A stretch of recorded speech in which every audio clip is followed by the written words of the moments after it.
जी, मैं भागलपुर बिहार से हूँ। तो कहूँगा बिल्कुल हमारे शहर में आकर के आप घूमें। और अभी उसको स्मार्ट सिटी का दर्जा मिला है, सिल्क सिटी के नाम से तो पहले से प्रसिद्ध है। क्या नाम है आपका? आपका एकेडमिक बैकग्राउंड क्या रहा है?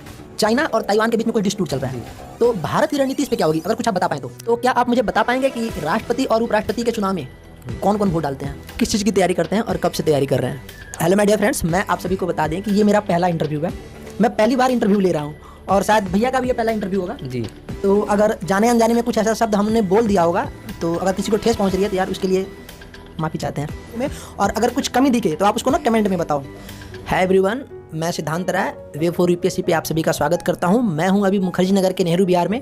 मैं अभी एक भैया के रूम पे आया हूं तो मैं अभी इनसे बात करता हूं किस चीज़ की तैयारी करते हैं, क्या करते हैं, तो आप वीडियो में बने रहें। हेलो भैया। हेलो। क्या नाम है आपका? मेरा नाम मणिशंकर है। कहाँ से हैं आप? जी, मैं भागलपुर बिहार से हूँ। अच्छा, भागलपुर के बारे में कुछ बताइएगा आप। जी बिल्कुल, भागलपुर बिहार में पड़ता है, पूर्वी बिहार में पड़ता है और इसका एक गौरवमयी इतिहास रहा है। प्राचीन समय में इसे अंग प्रदेश के नाम से जाना जा रहा था और ये अंग राजकर्ण की कर्मभूमि है। ये वही अंग राजकर्ण है जो महाभारत के एक महारथी के रूप में जाने जाते थे। और अभी वर्तमान में ये जर्दालू आम के कारण इंटरनेशनल लेवल पे अपना छवि बनाए हुए हैं। और मैं आपको कहूँगा बिल्कुल हमारे शहर में आकर के आप घूमें। और अभी उसको स्मार्ट सिटी का दर्जा मिला है, सिल्क सिटी के नाम से तो पहले से प्रसिद्ध है। अच्छा, आपका एकेडमिक बैकग्राउंड क्या रहा है? जी, मेरा एकेडमिक बैकग्राउंड वहीं से रहा है। मैं भागलपुर से ही पढ़ा हूँ।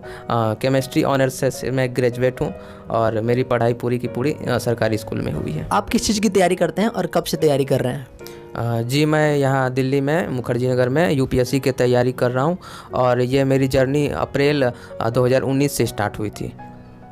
अप्रैल 2019 में आप यहाँ पे आए थे। आपने कोचिंग लिया था या सेल्फ स्टडी? जी, जो सब्जेक्ट मेरे लिए थोड़ा संभालना कठिन था मैंने उसके लिए कोचिंग लिया और जो मुझे लगता था मैं खुद से कर सकता हूँ उसके लिए मैंने खुद से सेल्फ स्टडी किए हैं और नोट्स बनाए हैं। सब्जेक्ट के लिए आपने कोचिंग लिया था? मेरा ऑप्शनल था हिंदी साहित्य, तो मैंने उसके लिए कोचिंग लिया। और जीएस पेपर 2 में थोड़ा मुझे लग रहा था आईआर वाला पार्ट नहीं हो पा रहा था और कुछ टॉपिक्स थे उसको कवर करने के लिए यहाँ पे मैंने त्रिपाठी सर के क्लास को ज्वाइन किया था। BK Tripathi sir union? हाँ, यूनियन है। जैसे आपका ऑप्शनल हिंदी साहित्य है तो हिंदी साहित्य में बहुत सारे कवि की रचना है, जैसे कबीर हैं, नागार्जुन हैं। आप किस कवि से ज़्यादा प्रभावित हैं और उनके बारे में कुछ, अगर उनके कुछ 2-4 पंक्ति आप सुनाएं। जी बिल्कुल, हिंदी साहित्य में बहुत सारे कवि हैं और लेखक भी हैं। कबीर हैं, मुक्तिबोध हैं, नागार्जुन हैं और निराला हैं। ये सभी की जो ख्याति है अलग अलग लेवल पे अलग अलग स्तर की है। तो फिर भी आपने मुझे कहा किसी एक के बारे में बताना, तो मैं निराला से ज़्यादा प्रभावित हूँ क्योंकि उनकी जो एक कहानी है राम की शक्ति पूजा, वो अपने आप में इतनी अलग कहानी है ना। वो ना सिर्फ हमें एक नैतिक ज्ञान देता है बल्कि हमें एक मोटिवेशन और इंस्पायर होने का एक कला भी देता है। उसमें एक पंक्ति है, मैं सुनाना चाहूँगा कि ये कहानी ये कविता मैं बता दे रहा हूँ। राम जी को केंद्र बिंदु में रख के लिखा गया है और इसमें एक पंक्ति है कि है अमानिसा उगलता गगन घन अंधकार, खो रहा दिशा का ज्ञान स्तब्ध है पवनचार, भूधर ज्यो ध्यान मग्न केवल जलती मसाल, स्थिर राघवेंद्र को हिला रहा फिर संशय, रह मन में उठता रावण जय। तो यहाँ से मैं ये सीखता हूँ कि जब राम भगवान जब खुद रावण से युद्ध कर रहे थे तो रावण की शक्ति को देखकर वो खुद भयभीत हो गए थे, क्योंकि इन्होंने निराला जी ने राम के मनोस्थिति को वहाँ पे सूक्ष्म तरीके से विश्लेषण किया। ठीक उसी तरह से जब स्वयं भगवान राम विचलित हो सकते हैं तो हम लोग भी तो इंसान हैं। हम लोगों के भी आपने बहुत अच्छी बात बताई। ये जो यूपीएससी की तैयारी है इसमें धैर्य की आवश्यकता होती है। आवश्यकता है। इस वजह से मुझे यहाँ से सीखने के लिए मिलता है। तो भैया आप ये बताएं कि यूपीएससी की तैयारी के साथ साथ आप स्टेट पीसीएस की भी तैयारी करते हैं या सिर्फ ओनली फोकस आपका यूपीएससी ही है?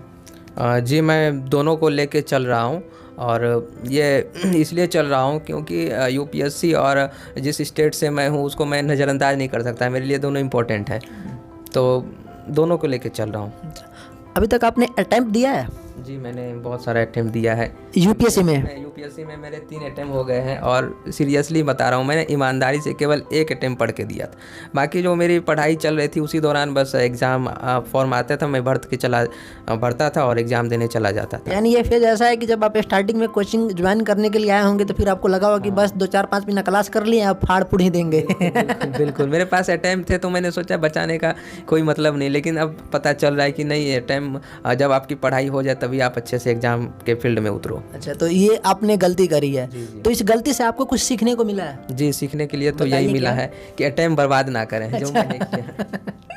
जब बहुत बहुत बढ़िया बात है। अच्छा, तो आप स्टेट पीसीएस में भी कभी हाथ आजमाए हैं? हाँ, ये 67 बीपीएससी हुआ था, तो मैंने इसे दिया था। अब एग्ज़ाम कैंसिल हो गया। हाँ, एग्ज़ाम कैंसिल हो गया। री एग्ज़ाम का वेट कर रहा हूँ कब नोटिफिकेशन आए उसका। अच्छा, आप ये बताइए, पढ़ाई में यूपीएससी की तैयारी में एनसीईआरटी का कितना रोल है?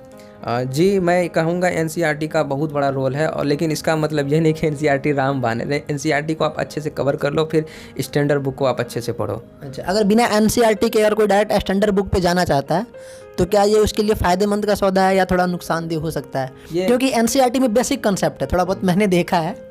तो सर, मैं ये कहूँगा ये वो पढ़ने वाले के ऊपर डिपेंड करता है। सबका अपना अपना लेवल होता है, पर्सनल ओपिनियन रहेगा। पर्सनल ओपिनियन है। अगर कोई कमज़ोर है तो बेसिक इन्फॉर्मेशन के लिए पढ़े। अब जो कोई सक्षम है तो वो डायरेक्ट अपना स्टार्ट करे। अच्छा, अब मैं थोड़ा इन टॉपिक से हट के बात करूँगा।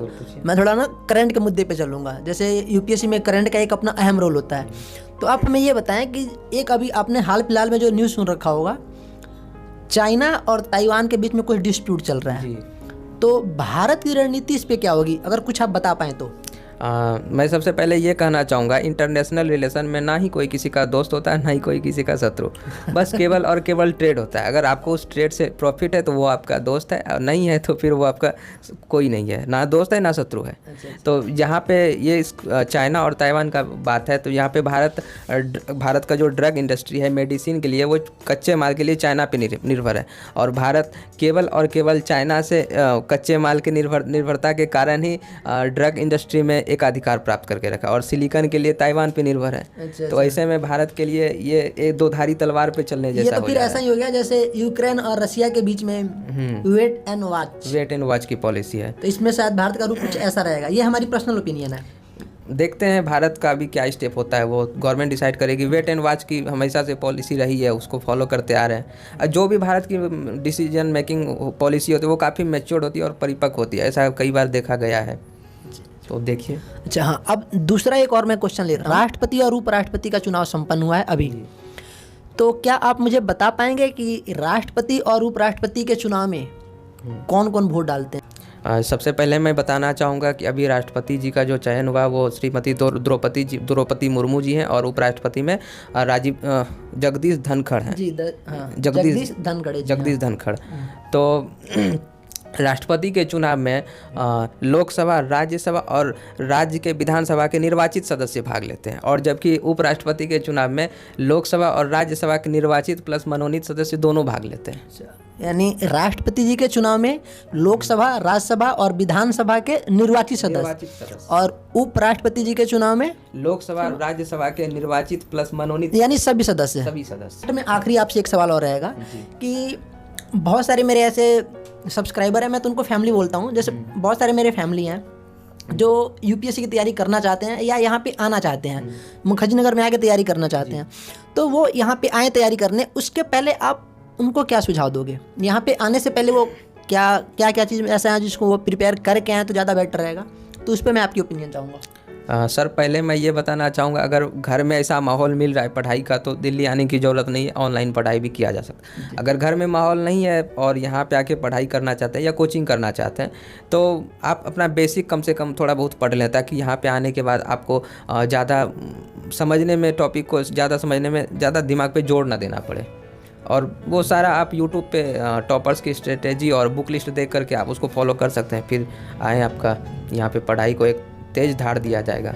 मणिशंकर जी, आपसे बात करके बहुत अच्छा लगा। आपने बहुत अच्छे तरीके से हर बातों को बताया, तो इसके लिए आपका बहुत बहुत धन्यवाद, और आपको अग्रिम शुभकामनाएं। आप जल्द से जल्द सिलेक्शन पाएँ और फिर मैं आपसे दोबारा आपका इंटरव्यू ले पाऊँगा। Thank you so much. आपको भी बहुत सारी शुभकामनाएं। आप भी जो काम कर रहे हैं उसके लिए अग्रिम शुभकामनाएं। आप भी अपना बुलंदी को हासिल करें, और आप भी एक एस्पिरेंट है तो आप भी अपना बहुत जल्दी क्षेत्र यूपीएससी में सफलता हासिल करें।